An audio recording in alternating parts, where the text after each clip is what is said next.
She was wearing blue the day I left. Not navy or midnight. Not a deep, dramatic blue. Just soft. Like summer sky through window glass. I remember that clearly. She always said it was her lucky color. I used to tease her for it. Said it was too light, too quiet to be lucky. She'd just shrug and say, "It's the color of not crying." That stuck with me. That day on the train platform, she wore that blue dress and a white sweater with a missing button. Her hair was curled at the ends, the way she liked it when she felt nervous. I remember how her fingers gripped the paper bag of lunch she packed for me. Peanut butter and strawberry jam, no crust, and how her eyes refused to meet mine, as if doing so would let the goodbye happen faster. It was April of 1944. I was 19, and terrified. The train was bound for the East Coast. Basic training. Then Europe. The war had stretched its shadow over every kitchen, every radio, every letter. We all knew someone who'd already gone, some who hadn't come back. I was supposed to be brave. I wasn't. Claire sat beside me on the wooden bench at the station, barely breathing. The steam hissed, the whistle blew, and still we said nothing. Until, finally, she turned and grabbed my hand. Fast, as if afraid I'd vanish before her fingers reached me. "I'll write you every week," she whispered. "Even if I don't know what to say." I nodded. I promised I'd write back. We didn't kiss. We didn't cry. We just held on, for 3 seconds longer than we were allowed. And then I boarded. Her letters started arriving 3 weeks later. The first was folded neatly and smelled faintly of lavender, or maybe just the drawer she kept them in. The paper was thin and soft, the ink dark and delicate, full of little curls at the ends of her words. I read it under a flickering light in the barracks, while the guy on the bunk beside me snored like a bulldozer. She told me about town, her mother's garden, the dog that kept getting into the neighbor's trash, the postman who wore the same hat every Tuesday. She didn't write anything grand. She didn't try to be poetic. She just wrote to me. Another letter came. Then another. They arrived like clockwork. Every week, just like she promised. And then, they didn't. At first I made excuses. Mail got lost all the time. It was a war zone, not a post office. Maybe she was sick. Maybe she had nothing to say. Maybe she was waiting for me to reply, though I had. God knows I had.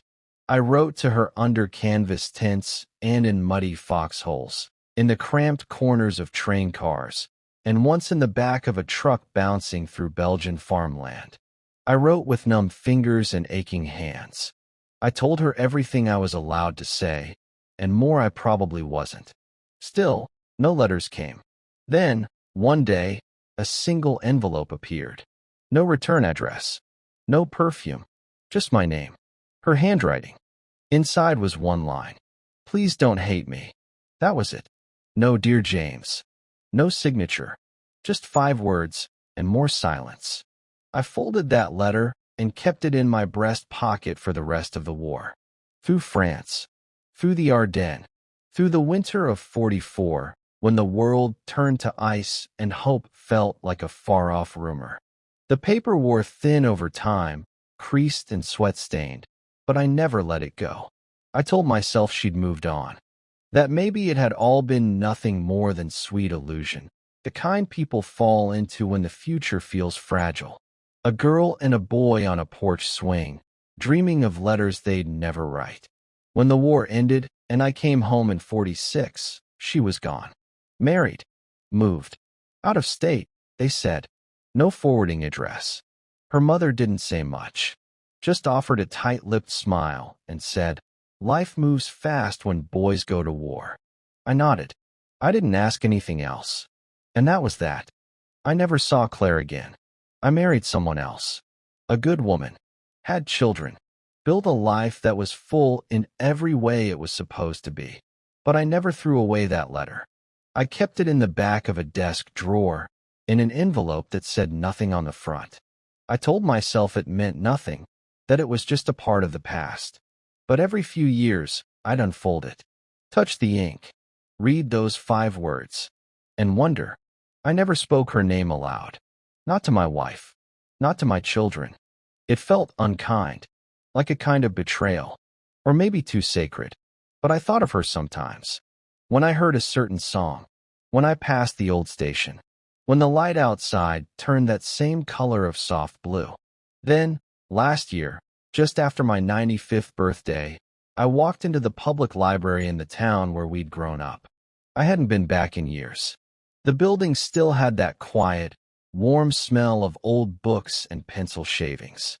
Most of the staff were new, of course, but one older woman at the desk still wore her hair in the same bun every day, like she had when I was a boy.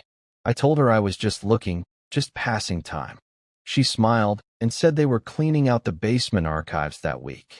Old donations, forgotten collections, probably just junk, she said. But if you want to take a look before it's all tossed, feel free. I almost didn't, but something in me stirred. I followed her downstairs, through a squeaky door and into a cool room with low ceilings and the scent of old paper. There were boxes everywhere, stacks, bundles tied with twine. I thumbed through faded postcards, yearbooks, church cookbooks, loose pages from forgotten diaries. And then I saw it. A small paper bundle, tied with thin string. On the top, faded cursive handwriting, pale but unmistakable. Letters for James. Never sent. My legs nearly gave out beneath me. I sat right there on the floor and stared at it. I untied the string with fingers stiff from age and memory. Inside were dozens of letters, all addressed to me, all written in that same delicate hand I hadn't seen in 70 years. Some dated 1944, some 45, some with stamps, some without, some opened, others sealed. My name was written again and again, always the same way. James. Not Jim, not Jimmy, just James. I held the bundle to my chest. The room spun slowly around me, and I realized she had written me. All those years ago, all that silence. It wasn't silence at all. I didn't open them all at once. At first, I just stared at the bundle like it was a box of dynamite. Not because I thought it might explode, but because I knew it would. They weren't just pages. They were years. Years I'd tried to forget. Years I'd convinced myself didn't matter anymore. And yet, here they were, folded neatly, waiting. That night, I sat alone at my kitchen table with the bundle in front of me. I turned off the TV, poured myself a glass of something warm, turned on the small desk lamp I hadn't used in a decade. I held the first envelope in my hand for a long time before opening it. Postmarked June 1944. Dear James, I hope you've arrived safely, though I know you won't tell me even if you haven't. The house feels empty. Your chair on the porch creaks when the wind hits it, and I always look up before I remember. Mama says I should stop waiting at the window, but I think that's just what people do when someone leaves.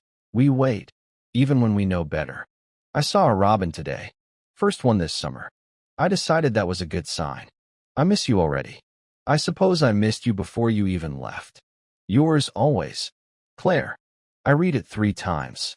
Then I set it down like it might fall apart. The second letter came a week later, at least by date. Dear James, I went to the library and took out a book about France. I thought it might make me feel closer to you. It didn't. I'm not very good at reading maps, but I imagine you somewhere with fields and stone walls and long roads lined with trees. That's how I picture it. I wear blue every Sunday, just in case. Write soon. Or just think of me. I'll feel it. Claire. I read 5 letters that night, then 6 more the next, each one a thread. Together, they wove something I didn't know I'd been missing, a version of her that had never left. In her words, I could feel her growing up, from girl to woman. There was fear in some, hope in others. There were pages where her handwriting wobbled, and I imagined the tears she tried not to let fall. There were doodles in the margins, tiny flowers, a church steeple, once even a sketch of my nose that was far too large and made me laugh out loud for the first time in a long while. But one thing never changed. She never stopped writing. Then I came across a letter dated October 1944. It was different, longer, no perfume, no decoration, just pages, 4 of them. I opened it carefully. James, I don't know if you're still reading these. I don't even know if they're getting to you. But I have to write anyway. Something happened. 2 men came to our house last week. Not soldiers, just men in gray suits. They asked for my mother. Then they asked for me. They said they were reviewing local correspondence, making sure no sensitive information was being passed to enemy hands. I laughed. I told them I write about chickens and weather and robins. But they didn't laugh. They said some of my letters had been flagged. Flagged. Can you believe that? Me. Claire. Flagged. They said my letters weren't being delivered anymore. That they'd been intercepted for review. That if I wrote again, I should do so through the Red Cross. But they made it clear. I shouldn't expect replies. And I shouldn't expect you to get mine. They said it's about information security. They said war changes the rules. But I think it was something else. Maybe I wrote your name too many times. Maybe they didn't like that I believed love could survive distance. Maybe they just didn't like girls like me having that kind of hope. James, I've written every week. I never stopped. If you're reading this, somehow, please don't think I gave up on you. I never did. Yours always, Claire. I stared at the page for a long time. Long enough for the ink to blur. Not from time, but from me. All those years, I thought she left. Thought she'd moved on. Thought I was just another name in the war logs of forgotten promises. But she was there, just behind a wall I never knew existed. And no one told me. No one told me they stopped her letters. No one told her I was still writing too. I found 27 letters in that bundle. Every one of them written between 1944 and 1946. And the last one, the very last one, was different. It wasn't dated. It wasn't addressed. It was just folded once, with my name written in blue ink, lightly, like a whisper. Inside, in small handwriting. If you ever find these, know that I never stopped waiting. I pressed the paper to my chest, and I cried. Not for lost time. Not for what could have been, but for the kind of love that doesn't give up, even when no one hears it. I didn't sleep the night I finished the letters. I made tea I didn't drink, washed a plate that wasn't dirty, turned a lamp on and off as if light could organize my thoughts. The house creaked in the old places, the way it does when winter still sits in the bones of a building. On the table, Claire's bundle, retied with the same thin string, softer now from my handling.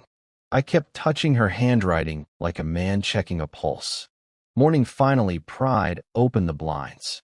I put on my coat and the hat my daughter gave me last Christmas and drove to the only person in town who might still know how old stories end. The librarian with the tight bun and the patient eyes. She had saved the bundle for me overnight.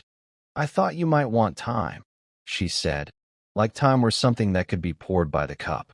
When I asked about the origin, she checked the accession log. The letters had arrived 12 years ago in a donation from the estate of Mrs. Claire Hanley, née Morton. The name stirred something low and electric in my chest. Does it say who brought them? I asked. She read the note again. A Ms. Evelyn Hanley, executor. There's a forwarding address. She tapped the line with her pencil. Out by the lake.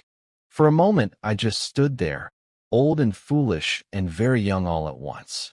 Then I wrote the address on the back of my grocery list and thanked her with a voice too thick for a morning. The lake road had changed like everything else. Wider, smoother, lined with houses that looked surprised to be expensive. But the wind behaved, and so did the water. They smelled like they always had, iron and pine in memory. Number 27 was a narrow, clapboard house with peeling paint and a porch that sagged into its own shadow. A wind chime made from spoons clinked softly at the eave. I climbed the steps and knocked. The door opened to a woman in her 60s, gray hair in a loose braid, cardigan buttoned wrong in a way that made me like her immediately. For a second, She looked at me as if I were an old photograph she couldn't place, then at the bundle in my hands, and I saw the recognition come like a tide. "You must be James," she said. I nodded. "I'm Evelyn," she added. "Claire's daughter." The word took a long journey through me. Daughter. It settled somewhere that felt like both ache and relief. "Come in," she said. The living room smelled faintly of lemon oil and something baking.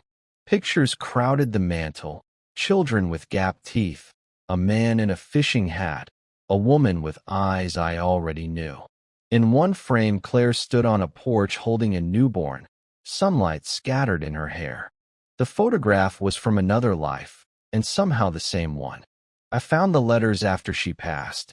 Evelyn said, pouring tea she did drink. In a box under her bed with my baby shoes and a ribbon from the county fair. I read one, then two, then none for a while. I cried. Then I brought them to the library because I didn't know what else to do. There was a note taped to the lid. She reached for a small envelope tucked in a book on the end table and handed it to me. On it, in Claire's script, "For the archives or for him, if he ever comes back." I held the envelope for a moment like a bird I was afraid to startle. Inside was a single page. "James, if the letters have found you, then life did too. I hope it was gentle more often than it wasn't. I married a good man.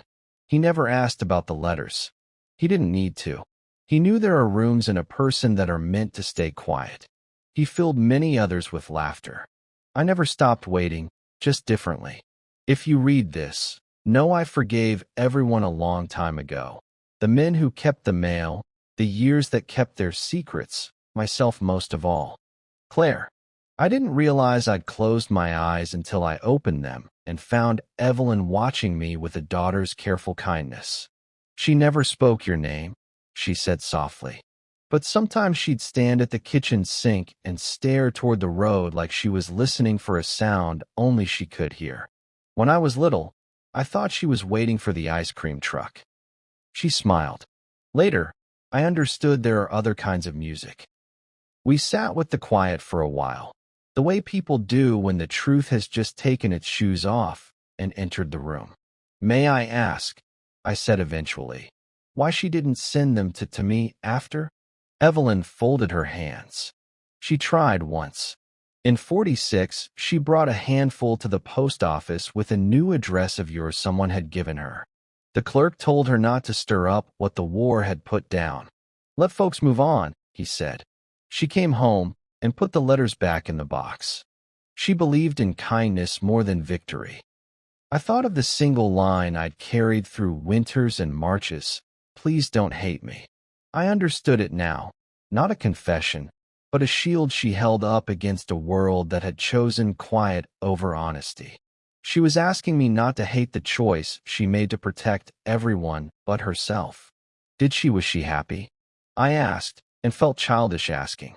"Mostly," Evelyn said. "Happy like the weather, some seasons softer than others."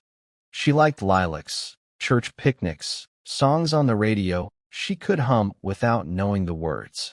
She kept a jar of marbles in the pantry and never explained why. A small laugh. And she wore a lot of blue. I folded my hands over my cane to keep them from shaking. "Blue," I said, and the room tiled with spring in my head. The station, the sweater with the missing button, the color of not crying.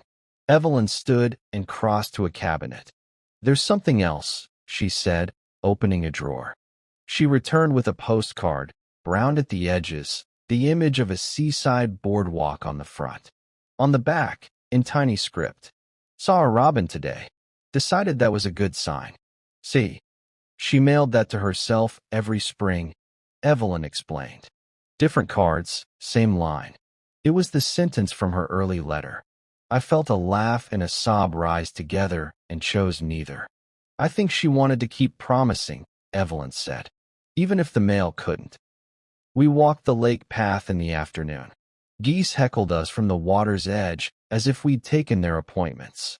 Evelyn told me about her children, her mother's recipes, the day the doctor said the word cancer, and how Claire responded by planting tomatoes as if seasons were a contract she intended to enforce. She taught second grade, Evelyn said, sat on those tiny chairs like a queen, told the kids ink has a memory, so write like you mean it. They believed her. I did too. At the end of the path, where the dock reached into water the color of lost pennies, Evelyn turned to me. Would you like to see where we buried her? I nodded. We drove to a small cemetery where the stones didn't brag. The wind moved the grass in polite waves. Claire lay under a maple that had been pruned into honesty. The marker was simple. Claire Morton Hanley, 1925 to 2010. Below a line. She waited with grace. I stood there a long time, hat in my hands. I told her about the letters, about the librarian, about my clumsy tea, about a grandson who asks the right questions. I told her I had married well and been loved well, and that the past had not robbed the present of its rights. I told her I had carried her 5 words longer than any medal. When I finished, I placed a small blue ribbon at the base of the stone. It seemed like the right color for not crying. I drove back into town at dusk. The library lights were on, warm squares in a red brick face. I carried the bundle in and found the librarian shelving a cart of returns. I'd like to donate these, I said, setting the letters on the desk. Officially this time, with a note. She fetched a form.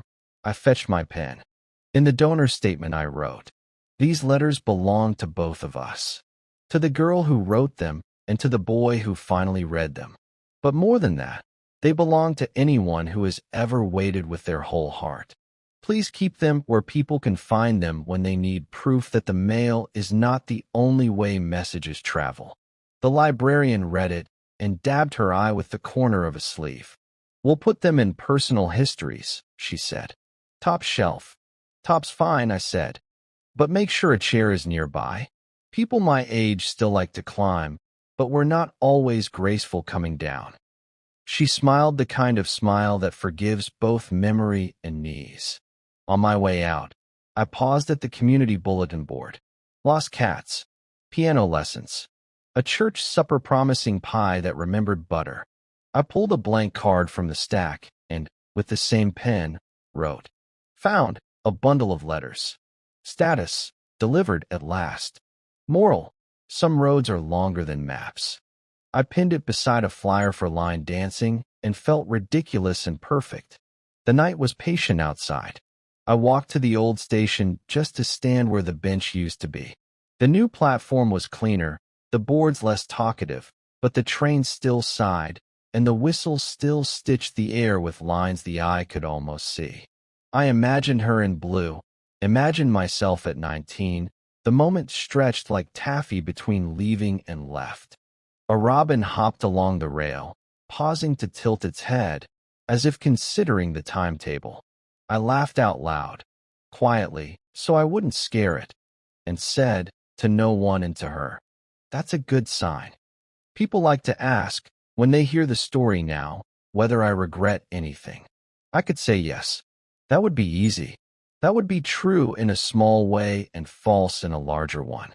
I learned long ago that regret is a rope that looks like help and feels like strangling. What I feel is gratitude. For a librarian who kept a box off the curb, for a daughter who understood rooms with quiet doors, for a woman who trusted that ink has a memory and that love, even interrupted, keeps writing itself in other ways. I went to the cemetery once more in late spring, when the lilacs were pushy and the grass had decided to be cheerful. I brought a blue postcard with a boardwalk on the front, wrote a single line on the back, and tucked it under a small stone at the foot of her marker. It said, Saw a robin today. Decided that was a good sign. On my way home, I stopped at the post office, not the one that kept our letters, but the one that keeps the rest. I bought a sheet of stamps with birds on them and mailed a note to my grandson. Dear Matthew, sometimes letters get lost. Sometimes they arrive late. Sometimes they're kept safe by the wrong hands for the right reasons. Write anyway. Love, Grandpa. He called me a week later to say he'd started a journal. Ink has a memory, he told me proudly. My teacher says so. I told him I knew a teacher who said that first, and then I told him about a girl in blue who believed in good signs and in waiting with grace. He asked if it was a sad story. No, I said, it's a true one.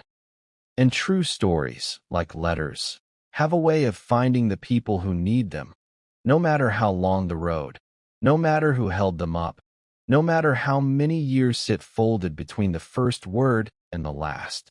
That night, before I turned out the lamp, I took one of Claire's letters from the copy the library made for me. June 1944, the robin, the porch, the chair that creaked even when no one was sitting in it. I read it, not for what it told me about the past, but for what it kept telling me about the present.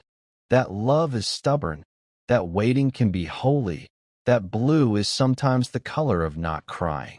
I put the letter back, turned the light off, and listened to the quiet. Somewhere outside, a single bird called into the dark and waited for an answer. I answered, not with a voice, but with the soft, certain agreement of a heart that finally knew the mail had been delivered.